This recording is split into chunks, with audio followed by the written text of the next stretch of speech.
Hi guys, my name is Fema. My name is William. Welcome to our home. This is not a test.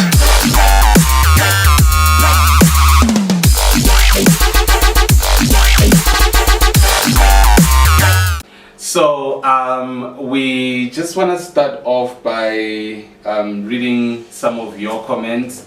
First of all, to inspire others to comment and to also inspire others to subscribe and hit the notification button. So my wife will be going through some of the comments that we received last week. Okay?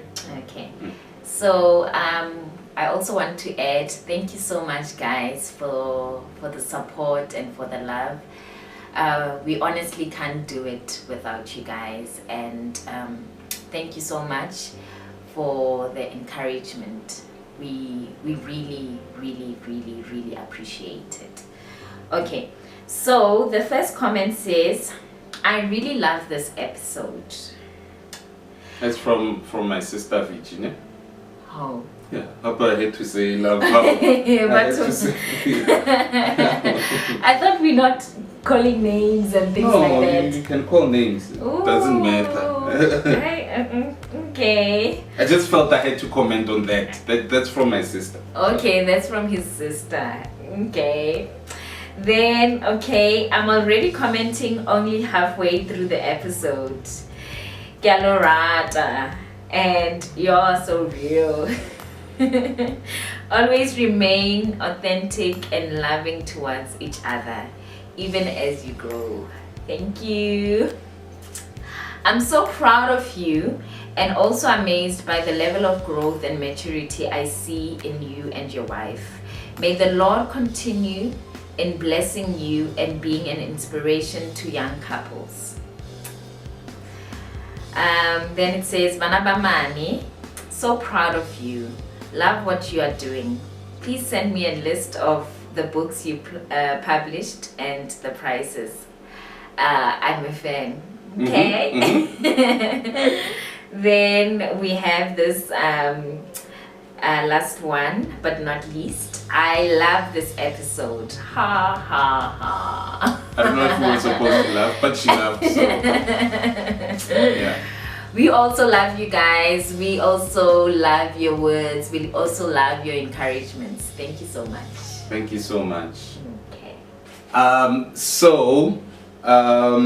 For this week, we want to start off with another icebreaker, and we are going to be talking under the topic big or small. Okay. So what we're going to be doing is that we're going to have 5 things on the list that we feel are most important, especially when you get into marriage or when you are in marriage for maybe 5 to 10 years. Mm-hmm. So now, so when we mention, let's say we say refrigerator, you say big or small, that means that you want a big refrigerator or a small refrigerator, and now you have to explain why. Perhaps your reason would be, I'm not going to buy groceries every day, you know. So basically that's that. So big or small. So the first one on the list is lobola. Mm-hmm. Lobola. Mm-hmm. Yeah, which is a very touchy subject for our generation, because people feel like they you know, when you pay lobola you need to pay such a big amount. Yeah. But anyway, big or small? Small. Small. Mm-hmm. Ne? Small. They are wide. Why? Okay, so why would I want a small lobola?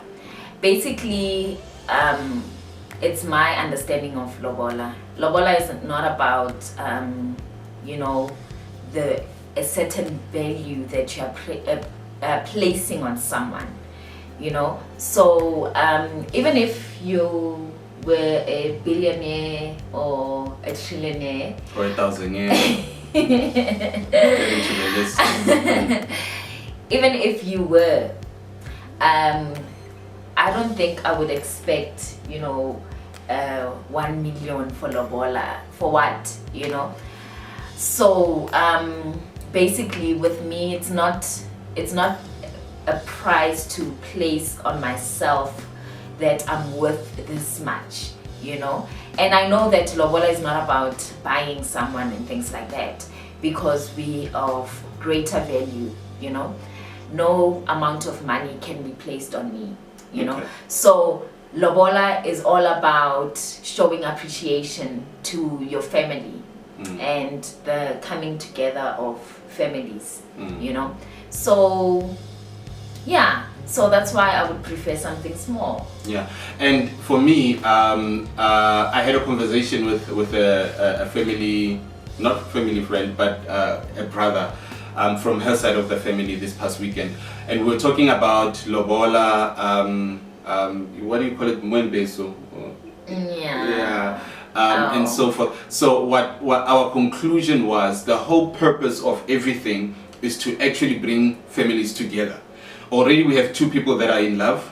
The only thing that we have to do is to confirm that or affirm that by bringing families together. So when people say that, imagine your husband's family coming to your house, and in your house they charge him like 100,000 rand and he doesn't have it. So you're gonna stay another 3 to 4 years not married, not being with the love of your life, because you have placed a price tag on yourself, or your family has placed a price tag. So we can't put a price tag, here's a statement, on love, you know. Yes, we can't put a price tag on love, and we can't put a price tag on bringing two families together. There is nothing more beautiful than that, you know. So yeah. Then sorry. Sorry. Then I wanted to say this other thing, you know. It doesn't mean that a person loves you less or doesn't value you if they want to pay a certain amount of money, you know.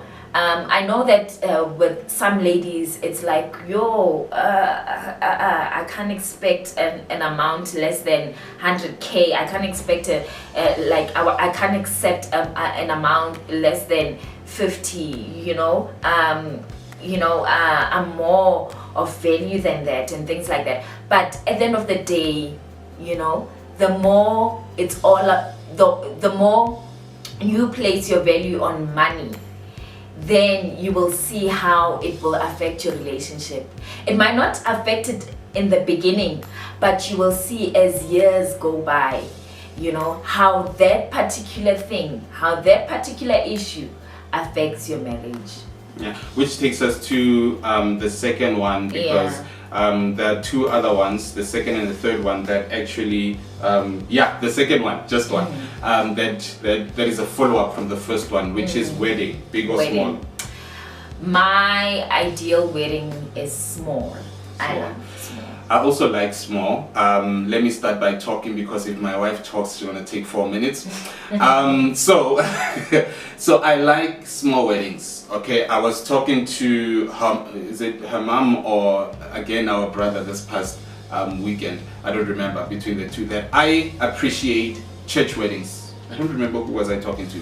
That I love church weddings. Okay, call me traditional, but I love church weddings. I don't love going to the beach and getting married there, and going to a park, you know, renting out a hall or whatever. But I appreciate church weddings, you know, because it feels holy. It feels right. It feels like God is in your midst, and He is saying that, yes, get married, and I'm blessing you, and I'll be with you from now going forward. So going back to lobola, if we place a huge amount on lobola and come back, you know, if you start with a huge amount in lobola, you are going to pay a lot more for your wedding, because we have an expectation. Yeah, don't come here with your food, you know, because we have an expectation. You gave us an expectation as a family. When we said 100,000 and you brought 100,000, we're expecting at least 150 or 200,000 rand worth of a wedding. Yeah. And if you downgrade, then it becomes a we didn't expect. Look at her dress. Even though the dress is beautiful, we'll be like, I expected 50,000 worth of a dress. So and when you get into marriage, now you begin to realize that with that money I could have bought a house. With that money I could have, and now the wife is saying that I need a car, I need this, I need that, and you starting to wonder, with that money I could have done this and that, and now you become miserable in your marriage. I was going to talk for 4 minutes. Look who did now. So, okay, with the wedding, why would I love my wedding to be small? Basically, it also emphasizes on what he said, okay? Basically, why do I want a small wedding? It's because also of finances, you know? I think that, you know, I'm a person who really doesn't like wasting money, okay? So a wedding, it's just for a day. I know that people emphasize that you will remember that day for the rest of your life. You need to create beautiful memories and things like that. And I agree, okay? But it doesn't mean that spend the money, you know, spend and spend and spend and spend until you're so stressed.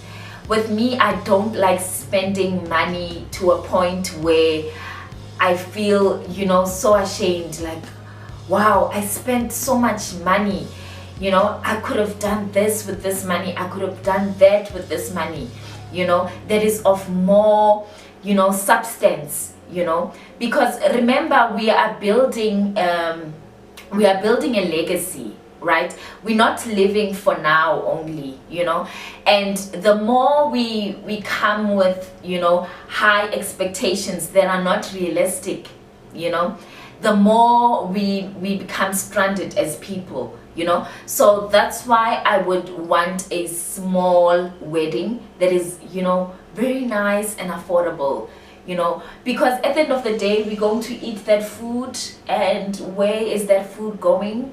You know, at the end of the day, it's going to be so beautiful, the decor is going to be so beautiful, and all you will have is a picture of the decor. And even if you have that particular picture, it doesn't mean that, you know, you're going to eat that picture when you guys are going through a financial strain and things like that. You can't now go to the decor and ask for money from that decor. But if you had saved more of the money that you spent on the wedding, then you can go to your savings account and take that money when you feel stranded.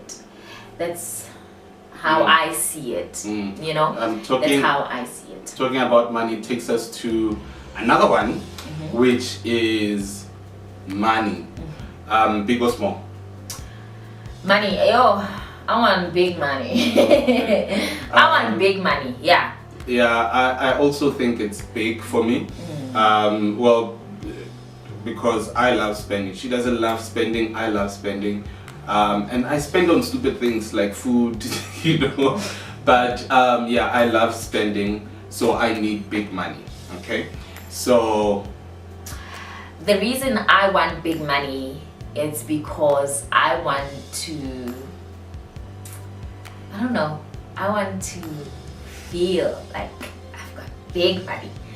I don't want money to spend it, but I want money to, you know, like I've got money. I've got money, you know. And I also want big money because I love giving, you know, I love giving. I love helping out, you know. So, you know, when you have, when you're blessed with money, you are able to be a giver, a cheerful giver, you know. You are able to give to the less fortunate. You are able to give, you know, to your family, you know. You are able to give, you know, to your friends, to your loved ones. You are able to give to the church, you know. You are able to give to the community, you know. When there's a you know, a project that needs to be done, you are there, you are involved, you know. I love helping, I love engaging, you know. So, you know, so the more you have money, it's the more you are able to help. And that's why I love me some big money. Yeah. A house, big or small house. I think for me it's a small house because I'm nyctophobic. So I love small places so that I can see who's there in the dark. Because if it's a big house and there's no electricity, load shedding, yeah, I think I would sleep in a room. Yeah. Okay, so I love a big house, but not your mansion kind of house. Not a mansion, not, I love a big house where I would have, my big kitchen, where I would have, a nice space of a lounge, a dining area, so yeah, I would love that. And outside have a nice space, where you can have, your prize, where children can play, kind of setup, not the over to do mansion things. Not a mansion. Okay, so from house to family, big or small? Okay, family big. The reason why I would want a big family, it's basically because I didn't experience that when I was a child, and even now, I only have a few siblings, right? And thing is, even with my cousins and and my sisters, from my mother or father's side, we didn't grow up in one house. Like we didn't go and grow up with grandma and have that feeling of being a big family and experience that. We all separated, everyone is with their mother, their father, and things like that. So I would love to have that feeling where it's all of us. For me it's also big family, which contradicts the last point that I made about a small house, because I just want people around. Simply, I just want people around. Imagine being maybe 70 years old and you have great grandchildren, and everyone is just around in your kitchen making food, doing all that, stressing you, taking money from you and all that. I want that experience because it's I feel that's what God wanted, because you get to see how much He loves us, by seeing all these different personalities, this one being intelligent and that one being like me. That there's that fine line, intelligence and William and other people, so yeah, basically it's that. So having spoken about that, today we just want to take a couple of minutes and talk to you about expectations. Okay, expectations, because one of the things that we spoke about before we got married, was it before or as we were about to get married, we spoke about uncommunicated expectations. She came up with that. I didn't know it existed. Uncommunicated expectations, and it is wild, because if you think about it, we already have expectations. I have a sister at home, and she had a list of the type of husband that she wants. And having that list, she thought, should be able to control the way she lives once she get that husband. But as she was getting older, she began taking out some of the qualities of the husband that she wanted.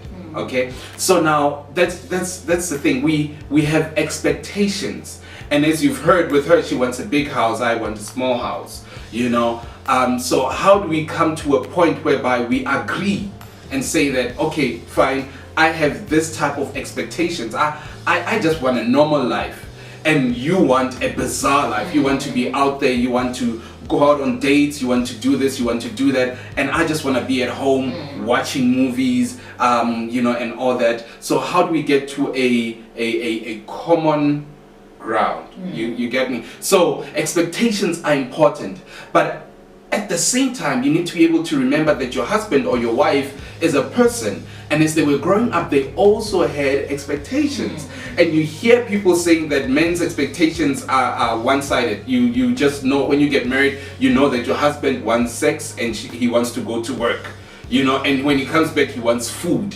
But there are other people who say that, hey, wait a minute, but my work is at home, and I don't like sex as much. But now he got married to another wife who says that, hey, I want sex so much, and I'm working at home as well. So now we need to be able to do this on a frequently basis. Yeah. So expectations when it comes to also money and, you know, a house and wedding and lobola, people have expectations, and we need to be able to remember that as much as I have expectations, my wife also has expectations.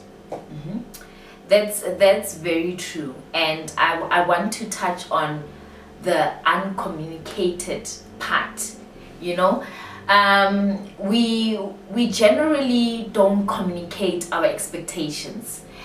You know, you generally think that your person needs to get them. I don't know how, but because he's my husband, he should know what I want.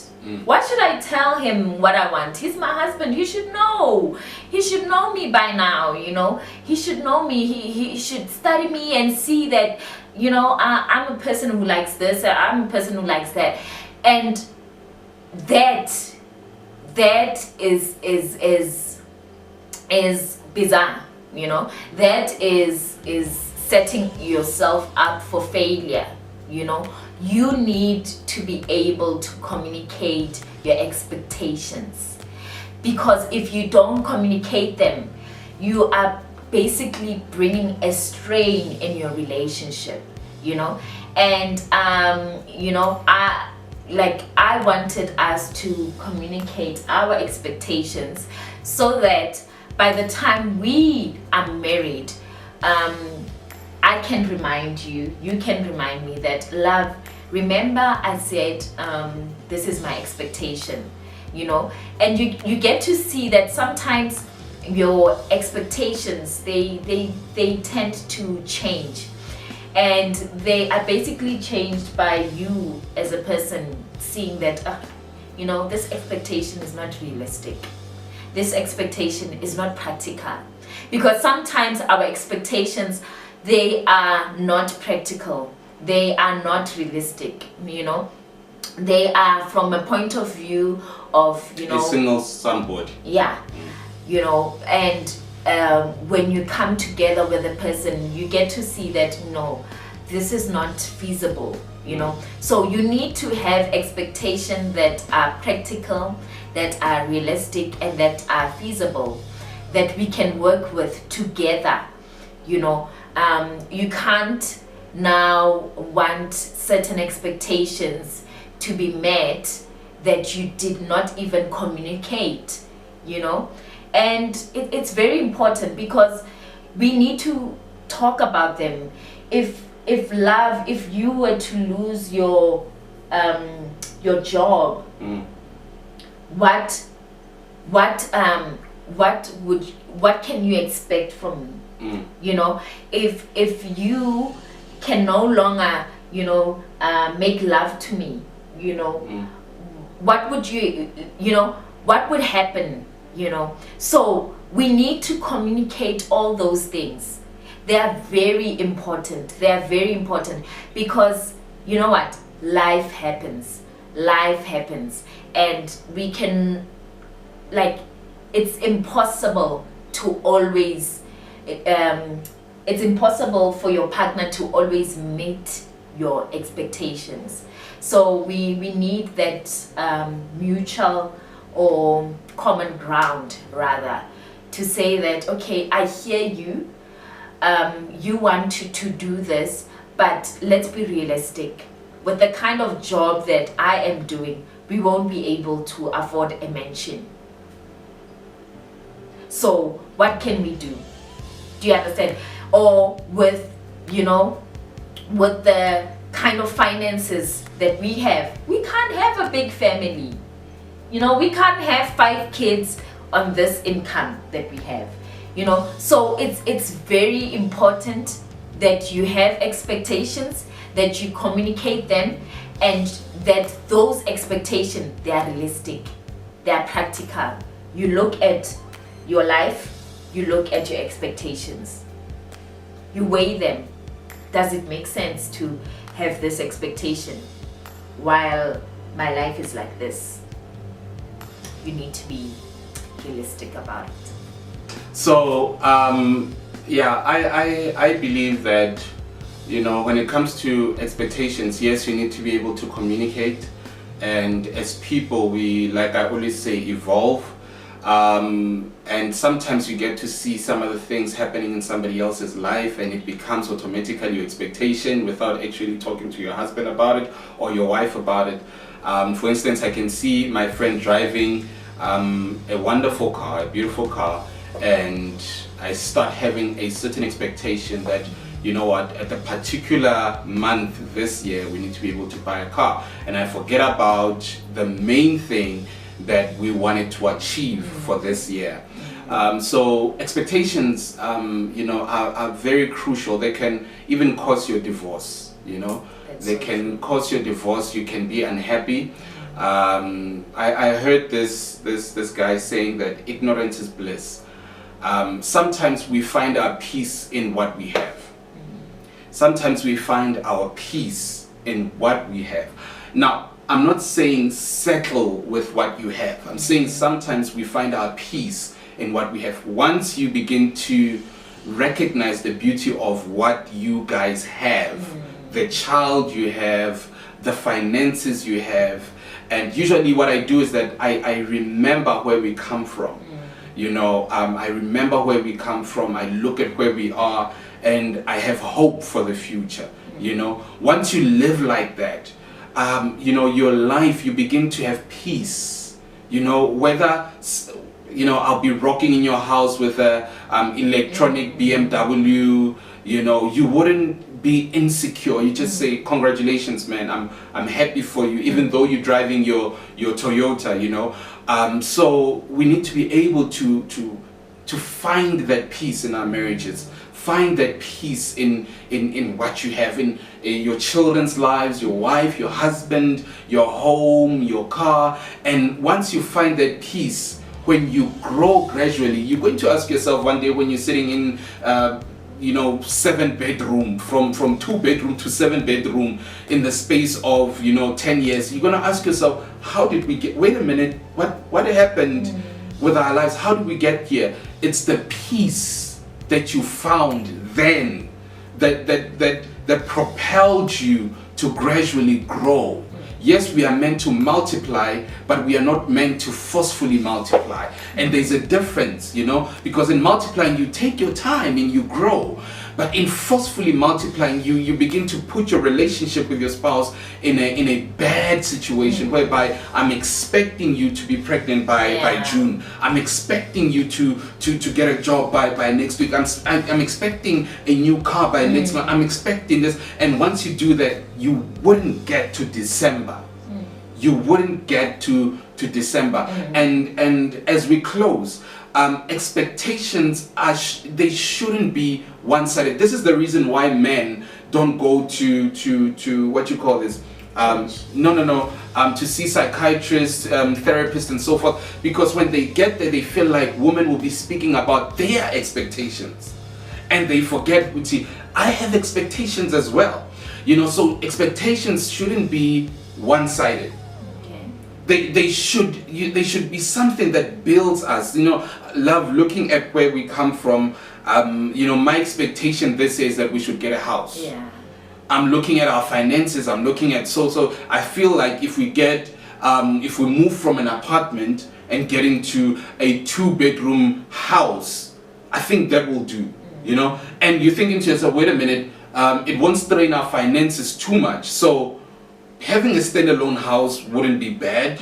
So let's have that. You know, you have an expectation that complements your relationship and your marriage. So you need to be able to find yourself in that situation. If you put yourself in a situation whereby you know haphazardly having an expectation in J and you didn't communicate it, and at the end of the day you resent your wife or you resent your husband, then that is an unhealthy relationship. So yeah.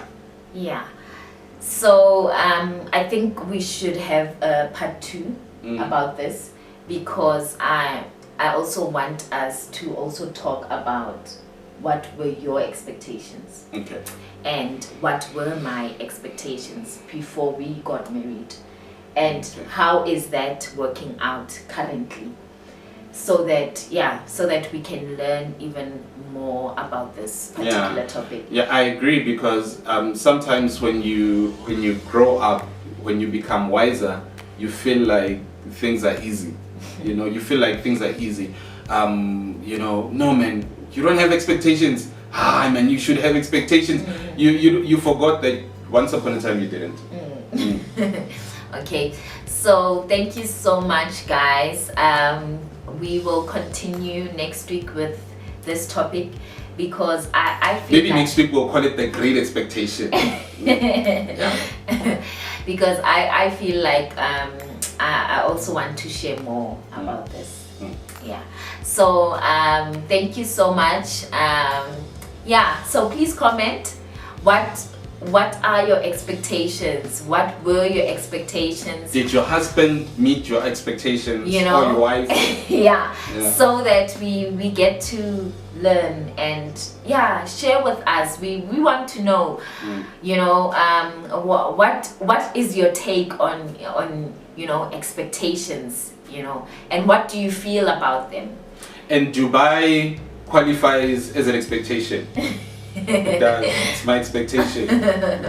Okay, so thank you so much Thank love. you so much.